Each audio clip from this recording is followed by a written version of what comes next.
Hello दोस्तों। संगणक के डॉक्यूमेंट वेरिफिकेशन के लिए जो स्क्रूटनी फॉर्म फिल किया जाना है उसके लिए नोटिफिकेशन आज जारी कर दिया गया है। स्क्रूटनी फॉर्म जो है वो 5 तारीख से भरे जा रहे हैं। इसकी डिटेल तो कल ही आ गई थी, तो आज ये नोटिफिकेशन भी आ गया है। इसमें लिखा है कि जो स्क्रूटनी फॉर्म है वो 5 सितंबर से लेकर 11 सितंबर के बीच में फिल होगा।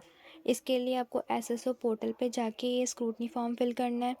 सबसे पहले आप स्क्रूटनी एसएसओ ओपन करोगे तो एसएसओ के बाद में जो रिक्रूटमेंट पोर्टल है उस पर माई रिक्रूटमेंट पे क्लिक करना। इसके बाद एक डिटेल्ड फॉर्म का स्क्रूटनी एक ये ऑप्शन आएगा, इस पे जाके आपको आपका डिटेल्ड स्क्रूटनी फॉर्म फिल करना है। जब आप ये फॉर्म फिल करने लगोगे तो उसमें कुछ में तो डिटेल्स डालनी होगी और कहीं पे डॉक्यूमेंट्स भी अपलोड करने होंगे। इनमें कुछ डिटेल्स आपकी पहले से फिल होगी जो आपने ऑनलाइन फॉर्म फिल किया होगा। जब संगणक का ऑनलाइन फॉर्म फिल किया था उस टाइम जो उसमें डिटेल्स डाली थी वो डिटेल्स उसमें कुछ फिल होगी। साथ में कुछ डिटेल्स आपको अभी भी डालनी पड़ेगी, जैसे कि आपके खुद का नाम, पापा का नाम और मम्मी का नाम, जो आपने पहले तो इंग्लिश में डाल ही रखा था, लेकिन इस स्क्रूटनी फॉर्म में वो हिंदी में भी टाइप करना है। और हिंदी में टाइप करने के लिए साइट पर ही कीबोर्ड बना हुआ आ जाएगा स्क्रीन पर, और उसमें से आपको नाम टाइप कर देना है। अब कुछ डिटेल जो फिल है उनको आप चेक कर लीजिएगा, उनको कुछ में चेंज भी कर सकते हैं, जैसे कि एड्रेस वगैरह है, अगर चेंज हुआ है तो उसमें कुछ चेंज भी कर सकते हैं। इसके लिए अगर रेफरेंस के लिए जो मेरा जेआरएफ का फॉर्म फिल किया था मैंने उसके स्क्रीनशॉट्स पड़े हैं, तो उसका मैं भी एक वीडियो बना के अपलोड कर दूँगी। संगणक का भी लगभग वैसा ही होगा, तो उसमें से आप देख लीजिएगा कौन कौन सी जगह पे कौन कौन सी डिटेल्स डालनी है और कौन से डॉक्यूमेंट्स अपलोड करने हैं। अब यहाँ जो डॉक्यूमेंट्स अपलोड करने हैं उसकी यहाँ पे लिस्ट दी हुई है कि कौन कौन से डॉक्यूमेंट स्क्रूटनी फॉर्म में अपलोड करने हैं। कौन कौन से अपलोड करने हैं वो यहाँ पूरी लिस्ट दी हुई है। सबसे पहले आपको आपकी 10th की मार्कशीट अपलोड करनी है, अंक पत्र मतलब मार्कशीट अपलोड करनी है। नेक्स्ट जो ये लिखा हुआ है उपाधि या प्रमाण पत्र, ये उसको अपलोड करनी है जिसकी जो 10th की मार्कशीट और सर्टिफिकेट अलग से आया हो। तो उनको मार्कशीट, फर्स्ट नंबर मतलब मार्कशीट अपलोड करनी है, सेकंड नंबर मतलब सर्टिफिकेट भी अपलोड करना है। लेकिन आजकल जितनी मार्कशीट्स आती है उनमें सर्टिफिकेट और मार्कशीट एक ही में होता है, तो उनमें आपको अलग अलग कहीं नहीं ढूंढना है। 10th की मार्कशीट जो है उसी को ही अपलोड करनी है, तो 10th की मार्कशीट अपलोड करनी है। ऐसे ही सेम 12th की मार्कशीट अपलोड करनी है, और अगर किसी का सर्टिफिकेट अलग हो तो सर्टिफिकेट भी अपलोड करना है। इसके बाद में स्नातक यानी ग्रेजुएशन की मार्कशीट अपलोड करनी है। अब ग्रेजुएशन की आपकी जो भी होगी, बीए, बीकॉम या बीएससी, वो मार्कशीट अपलोड करनी है। अगर आपके सेमेस्टर सिस्टम था तो आपको सेमेस्टर की सारी मार्कशीट्स अपलोड करनी है, और अगर ईयरली सिस्टम था तो फर्स्ट ईयर, सेकेंड ईयर और फाइनल ईयर की मार्कशीट अपलोड करनी है। ये जितनी भी मार्कशीट्स आपको अपलोड करनी है, यहाँ लिखा है कि ये क्रम में होना आवश्यक है। तो आप एक पीडीएफ बनाओगे जिसके अंदर फर्स्ट ईयर, फिर सेकेंड ईयर, फिर फाइनल ईयर की मार्कशीट लगानी है। सेम ऐसे ही जिसके अंदर भी आपके 2-3 डॉक्यूमेंट्स होंगे, आपको उन्हें पीडीएफ बना के फिर अपलोड करना होगा। इसके बाद में अगर आपने एमएससी कर रखी है, एमए, एमएससी या एमकॉम, तो आपको उसकी भी मार्कशीट्स अपलोड करनी है। एक यहाँ पर ये ग्रेजुएशन की डिग्री अपलोड करनी है। अगर एमएससी कर रखी है यानी मास्टर्स कर रखी है तो मास्टर्स की डिग्री भी अपलोड करनी है। ये डिग्री अपलोड करने वाला जो कॉलम है वो अलग आएगा, और मार्कशीट्स अलग अपलोड करने वाला जो सेक्शन है वो अलग होगा। तो इसके बारे में जब मैं स्क्रूटनी फॉर्म का आपको वीडियो बनाऊँगी उसके अंदर मैं आपको अलग अलग बता दूँगी कौन कौन सी जगह पर क्या क्या अपलोड करना है। अब ये डिप्लोमा जो भी आपने RSCT कर रखा है तो RSCIT का डिप्लोमा, अगर और कोई कंप्यूटर सर्टिफिकेट कर रखा है तो उसका डिप्लोमा, मतलब जो डिप्लोमा मिलता है वही मार्कशीट है, तो उसी को ही अपलोड करनी है, ठीक है। और अगर किसी ने अपने फॉर्म भरते टाइम में गलती से अपने लर्नर्स कोड डालने थे, वहाँ पे अगर उसने गलती से रोल नंबर डाल रखे हैं तो इसी के अंदर डिप्लोमा के साथ साथ अपना, अगर आपके पास में आपका एडमिट कार्ड पड़ा हो तो वो एडमिट कार्ड भी उसी के साथ में अटैच्ड कर देना एक ही पीडीएफ के अंदर। उसके बाद में ये उपाधि, तो उपाधि हमारी अलग से होती नहीं है, वो डिप्लोमा जो होता है वही वाली है, तो RSCIT का जो डिप्लोमा है वो ही अपलोड करना है। उसके बाद में ये जो मूल निवास प्रमाण पत्र है, ये मूल निवास प्रमाण पत्र आपको अपलोड करना होगा। अगर आपका मूल निवास प्रमाण पत्र में डिजिटल साइन है तो कितना भी पुराना हो वही चलेगा, तो नए बनवाने की कोई ज़रूरत नहीं है, तो वही वाला मूल निवास प्रमाण पत्र अपलोड कर देना है। अगर साइन डिजिटल नहीं है तो नया मूल निवास प्रमाण पत्र बनाना होगा, और इसके लिए आप एक एफिडेविट भी लगा देना कि आपने नया बनाया है, और फिर उसको यहाँ पर अपलोड कर देना। अगर आपका मूल निवास प्रमाण पत्र डिजिटल साइन है तो आपको कोई नया बनवाने की कोई ज़रूरत नहीं है, वही अपलोड करना है। इसके बाद जाति प्रमाण पत्र अपलोड करना है। अभी जाति प्रमाण पत्र के बारे में डिटेल से इस वीडियो के लास्ट में एक बार वापस बता दूंगी। जाति प्रमाण पत्र ओबीसी को और ईडब्ल्यूएस को अपलोड करना है, एमबीसी वालों को भी लगाना होगा। और इनका जो जाति प्रमाण पत्र है, अगर आपका 1 साल से ज़्यादा पुराना है तो आपको एफिडेविट लगाना है। उसके बारे में इस वीडियो के एंड में एक बार वापस से बता दूंगी। इसके साथ में अन्य प्रमाण पत्र, अब अन्य प्रमाण पत्र में आपको जैसे कि किसी के कोई दिव्यांगजन का है तो दिव्यांगता का प्रमाण पत्र लगाना पड़ेगा। अगर उत्कृष्ट खिलाड़ी का फॉर्म फिल किया था वहाँ पर अगर आपने डाला है तो उत्कृष्ट खिलाड़ी का प्रमाण पत्र लगाना होगा। विधवा का प्रमाण पत्र, परित्यक्तता का प्रमाण पत्र लगाना है। और अगर आपका ये संतान संबंधी शपथ पत्र, अब वैसे तो विवाहित है तो संतान संबंधी शपथ पत्र पक्का ही लगाना है, लेकिन जो अविवाहित है उसके लिए कोई ज़रूरी नहीं है संतान संबंधी शपथ पत्र अभी लगाओ। ऐसे ही भूतपूर्व सैनिकों के लिए ये पीपीओ डायरी और एनओसी लगाना है, जो भी गवर्नमेंट सर्वेंट है पहले से उनको, तो एनओसी वाला जो सर्टिफिकेट है वो लगाना होगा। और ये चरित्र प्रमाण पत्र तो गजेटेड वाले लगाने हैं, जो अलग अलग गजेटेड ऑफिसर से साइन करके 2 कैरेक्टर सर्टिफिकेट अपलोड करने हैं एक ही कॉलम में। अब इसमें यहाँ पर लिखा हुआ नहीं है कि जो अंतिम शैक्षणिक संस्थान है उसका भी कैरेक्टर सर्टिफिकेट लगाना है, लेकिन फिर भी हमें यहाँ पर लगा देना है, क्योंकि जो जेआरए का फॉर्म फिलअप हुआ था उसमें भी ये लगाया गया था। भले यहाँ नहीं दे रखा है लेकिन फिर भी उसके साथ में ही हमको अपलोड कर देना है। तो भले आप चाहो तो इसी जगह जो कॉलेज वाला अंतिम शैक्षणिक संस्थान जहाँ से भी आपकी लास्ट क्वालिफिकेशन हुई है वो वाले सर्टिफिकेट, उसके साथ में ये 2 गजेटेड वाले सर्टिफिकेट साथ में लगा देना। तो इसके साथ में कॉलेज वाला लग जाएगा और 2 कैरेक्टर सर्टिफिकेट इसके साथ में लगाने। इसके बाद ये 2 शपथ पत्र बनवाने। एक तो बनाना है आपका जाति प्रमाण पत्र का शपथ पत्र और एक बनाना है कूट रचित डॉक्यूमेंट्स नहीं होने का शपथ पत्र। ये जो जाति का शपथ पत्र है ये कैंडिडेट कॉर्नर में आपको ये भी मिल जाएगा और ये कूट रचित नहीं होने का सर्टिफिकेट भी मिल जाएगा और एक फॉर्मेट मिलेगा जिसको आपको हैंड रिटन करना है, तो उसके बारे में बताऊंगी अभी। तो जो ये जाति प्रमाण पत्र का जो शपथ पत्र है ये आप यहाँ पे बनवाओगे, स्टाम्प के ऊपर लिखवाना है, इसको टाइप करवाना है, उसके बाद उस पर नोटरी भी करवानी है। तो स्टाम्प के ऊपर नोटरी से सत्यापित करवाना है। अब स्टाम्प आप 10 रुपये का ही मिनिमम ले सकते हो, और वैसे 10 रुपये का कहीं पे मिलता है नहीं तो 50 रुपीज़ का स्टाम्प भी ले सकते हो, और उससे मैक्सिमम कितना भी ले सकते हो। तो उस स्टाम्प के ऊपर आपको सारी ये जो भी फॉर्मेट है वो लिखवाना है खुद के नाम के साथ में, खुद की डिटेल्स के साथ में, और उसको फिर नोटरी से सत्यापित भी कराना है। उसके बाद में जो ये कूट रचित वाला है, ये कूट रचित वाला तो सबको ही बनाना ज़रूरी है। जाति वाला शपथ पत्र उसको लगाना है जिसका 1 साल से ज़्यादा पुराना सर्टिफिकेट है, लेकिन कूट रचित वाला तो सबको ही लगाना है। तो ये शपथ पत्र बनवाना है, ऐसे करके 2 शपथ पत्र हो जाएंगे इसके, और इन दोनों को नोटरी से सत्यापित कराना है। इसके बाद में जो हस्तलिपि नमूना दे रखा है ये वाला, ये आपको नोटिस सत्यापित नहीं कराना, स्टाम्प पे भी नहीं लिखवाना है। इसका एक फॉर्मेट है, उसको सबसे पहले हमको निकलवाना है, प्रिंट आउट निकलवाना है, उसको हाथ से फिल करना है, पेन से फिल करना है।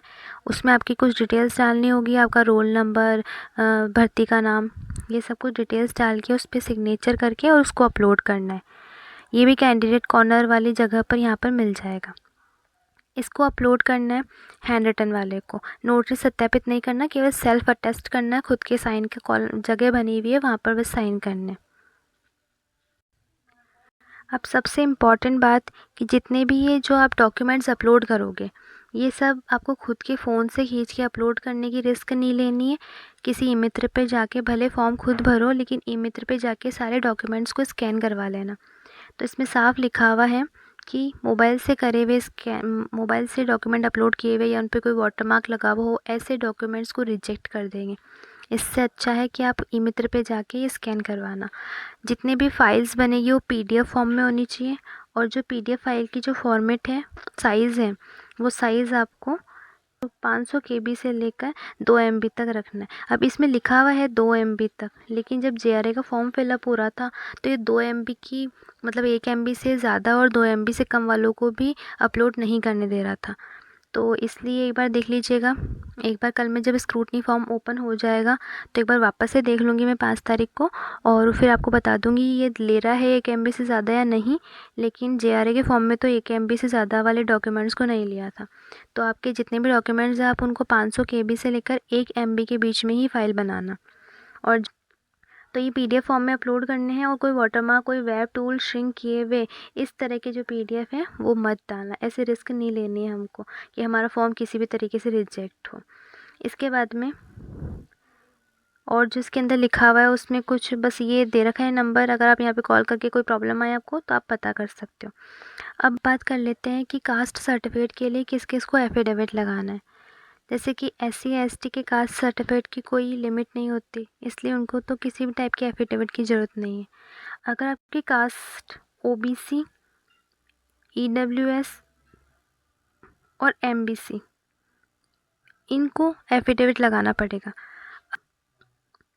अगर आपका जो फॉर्म फिल हुआ था, फॉर्म फिल की लास्ट डेट थी संगणक की 10 अगस्त 2023, तो अगर आपका कास्ट सर्टिफिकेट OBC, MBC या EWS का 10 अगस्त 2022 से लेकर 10 अगस्त 2023 के बीच में बना है तो आपको किसी भी टाइप के एफिडेविट की कोई ज़रूरत नहीं है।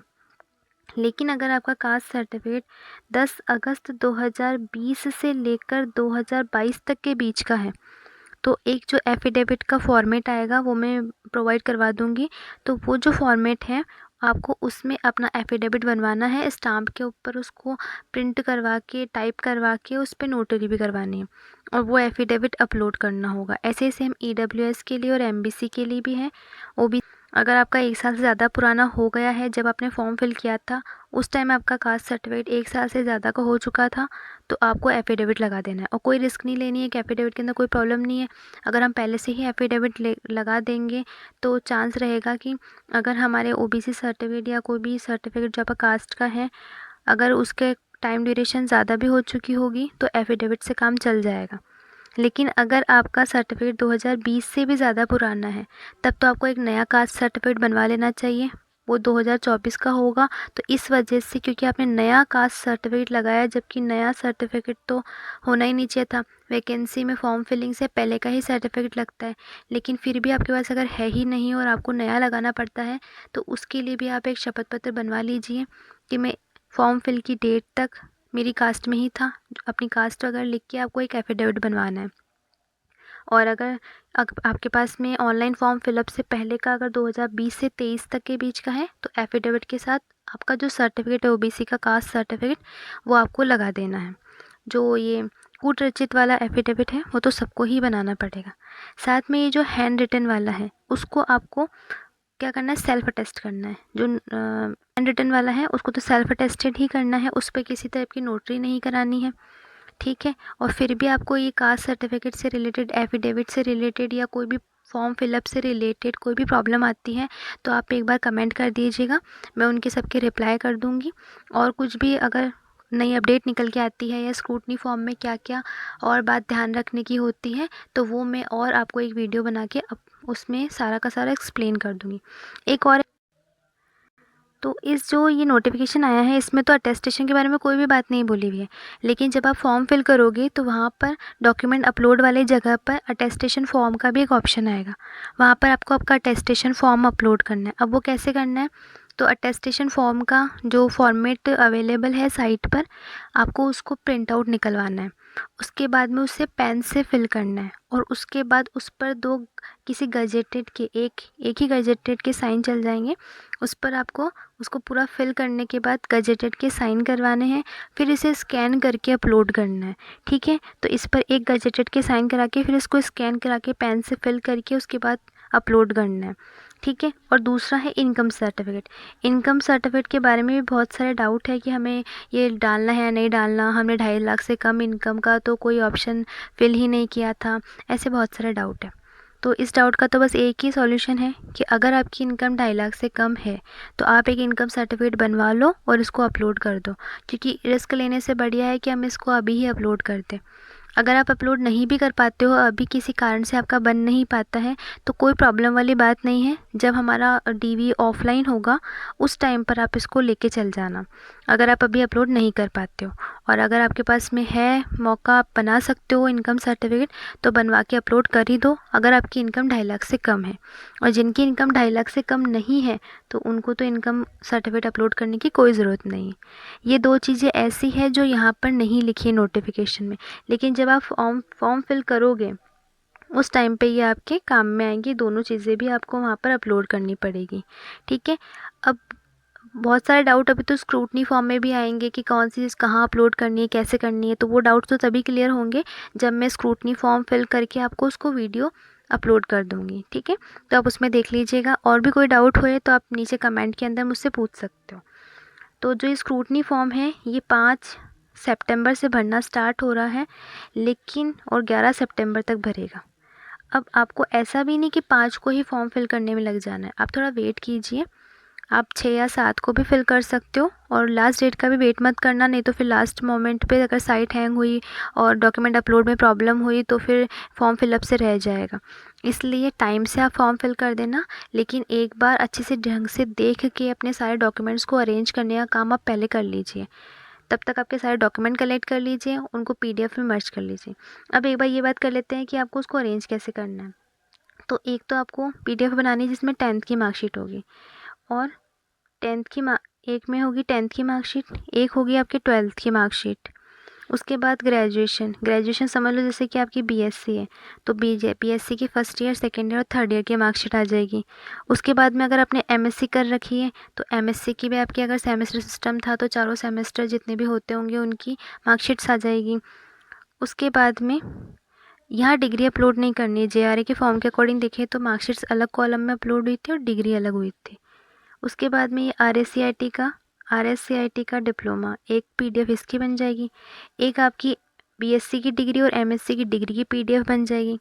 एक आपका कास्ट का सर्टिफिकेट लगेगा और एक एफिडेविट बनेगा। कैरेक्टर सर्टिफिकेट में एक ही PDF के अंदर उनको मर्ज करवा लेना। जो आपके 2 कैरेक्टर सर्टिफिकेट गजेटेड ऑफिसर के और एक आपका कॉलेज का, पहले कॉलेज का आगे रख देना, फिर गजेटेड वाले पीछे रख देना। कौन कौन से जगह पे क्या क्या अपलोड करना है इसका तो जब फॉर्म ओपन हो जाएगा उसके बाद मैं पूरा बता दूंगी। फिर जो कूट रचित वाला एफिडेविट है, एक वो एफिडेविट हो जाएगा, ठीक है। तो एफिडेविट का एक कॉलम आएगा, वहाँ पर उनको अपलोड करना है। एक आपका अटेस्टेशन फॉर्म हो जाएगा, तो एक अटेस्टेशन का आपको अपलोड करना है, ठीक है। और बस, और एक हैंड रिटन वाला जो आप ये है हाथ से लिख के खुद के साइन करके अपलोड करोगे, ये वाला। तो ये सारे डॉक्यूमेंट्स के आपको एक अलग अलग PDF बना लेनी है, और ये सब कलेक्ट करके रखो। उसके बाद ढंग से डिटेल्ड स्क्रूटनी फॉर्म जब ओपन हो जाएगा तो उसको स्टेप बाय स्टेप फिल करना है, ठीक है। तो और भी कोई डाउट्स होंगे तो वो सारी क्वेरीज़ मैं और किसी वीडियो के अंदर भी कंक्लूड कर दूँगी। अभी के लिए इस वीडियो में इतना ही एंड करते हैं।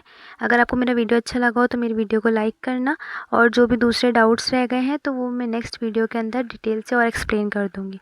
और कोई भी प्रॉब्लम आए तो नीचे कमेंट बॉक्स में कमेंट कर देना, मैं वहाँ पे आपका रिप्लाई करने की कोशिश करूँगी। Thank you.